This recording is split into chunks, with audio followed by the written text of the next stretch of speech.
everybody, welcome to another video. I have something really cool to review today, and that is the Kotobukiya Bounty Hunter Bossk. So he's probably pretty reflective. This is a very shiny black box, but me and Eli found him at Barnes & Noble, and he ended up just being another early birthday gift. My husband is awesome. But yeah, so he let me get this, which is really cool. Barnes & Noble had a 30% off sale, so rather than his normal price of $94.95, I believe we got him for $66, which is pretty good. He was the only boss that Barnes & Noble had, so I was really excited. And I don't have any of the bounty hunters just because they're so expensive, but I'd like to get more if the opportunity presents itself. With that being said, other than Boba Fett, Bossk is like definitely my favorite bounty hunter. I've always thought he was really, really cool looking. So here we do have the original or normal never changing Kotobukiya box. We'll just get right into it. Really cool picture of Bossk, which is probably, you can't see it because it's so shiny, but it looks really good.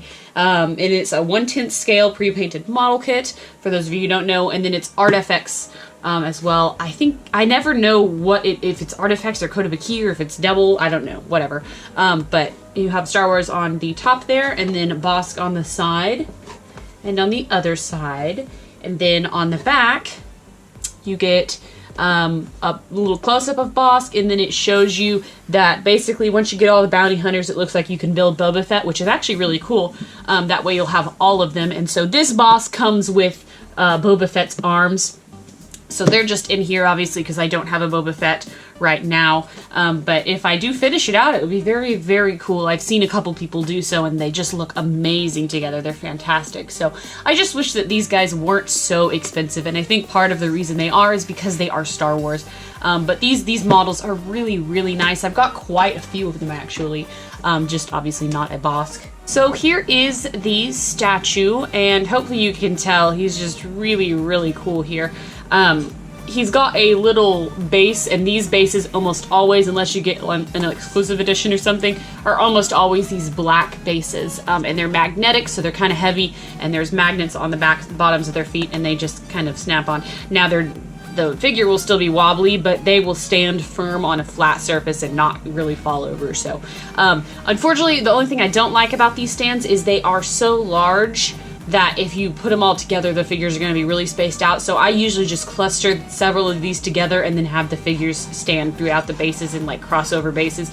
That way they're a little bit closer together and doesn't take up so much room. But it's always good that they include bases. They're very much needed. So here is Bossk. Here's a close-up of him. And he's really cool. The pieces that snap together are his head, his arms, and then the rest of his body is one solid piece. One thing that I really like about Kotobukiya is that their ArtFX, whatever you want to call these guys, I always call them Kotobukiya statues, but you can't really tell where they snap together at all. So it's going to be in these joints, but they just do a really good job of hiding it. And obviously these are very, very highly highly detailed figures of some of our favorite characters. Just really, really cool. Bosk's eyes are like a really shiny red. I think that they look really cool. I like them a lot. All the scaling is very, very good. Hopefully the camera's picking that up okay. But I think his face is very menacing, very much like Bossk. Love the flight suit. I love the folds in the fabrics and these tubes right here that just look like fabric, and they're obviously not. But lots of details, lots of little wires and cords. It just looks really, really good. Lots of detail. That's my favorite thing about this figure in particular, is how much detail there is on him. Some of them aren't quite as interesting, of course, depending on the character. But there's the back, and then of course he's got his gun here, which I really like that he holds by this front stock. I remember always being really confused by Bossk's gun, but he's actually just holding it right here by the front. You can see it's in his little claw hand. And it just slings around his shoulder. You just put this gun on and then you stick his arm on and then fit it in, and it just looks really nice. I like the kind of cant that he's standing at, where he's like standing a little bit kind of tilted. I don't know, it gives a kind of a life to it, like a presence of an actual being, rather than it standing like stick straight, if you get me. It's just like posture, I guess. But his feet are really cool too. Nice little dinosaur feet with the little things in the back. Such a cool figure and such a cool alien that we just barely got to see in The Empire Strikes Back. But of course, everybody knows that the, you know, Sinister Six, I think it is it 6 or 5? Yeah, okay, 6 of them. Just really made quite an appearance on audiences when it came out, because there's so much merchandise for the bounty hunters and they look so cool. So definitely, if I see another one of these for a good deal, I would love to pick it up. I just have a little bit of a hard time paying $100 for just one of these when, I mean, way back when I got like a Han Solo and Chewbacca for, I mean, it was like 150 or something, and they were together. And so just, I mean, take it as you will. It's just, for me, it's a little much, because these aren't super tall statues. They're 1/10 scale, so that's just another thing to keep in mind. But overall, I think that this character looks fantastic. I love the detailing. There is no articulation on Kotobukiya's, but they definitely make up for it by putting it usually in a really cool pose and giving it great detail. I definitely think that they struck out with a Bossk. I think he's great. You can even see in the back of his flight suit here how it's kind of pulled back away from his back and is kind of like wrinkled. Just immaculate detail. I really like these guys because of that.